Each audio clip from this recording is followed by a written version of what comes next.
இவருக்கு வாயில தான் போவான். கருப்பன்ட்டு கொம்பு குத்தி போடும்போதுக்க. கருப்பன்ட்டு கொம்பு தம்பி, கருப்பன்ட்டு கொம்பு தம்பி. ஆமா கருப்பண்ணு அக்காவை முட்டுறாங்க. அக்காவை கண்டாவே விரட்டு முட்டுது. உங்களுக்கு தலையை கொடுக்குறாரு இவரு, தலையை கொடுக்குறாரு பத்தியா? ஃபோன் எடு அப்பா.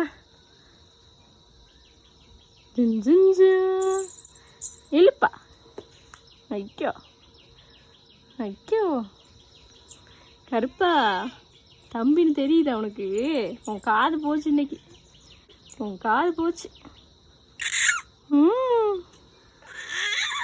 ஏய்யா கருப்பா.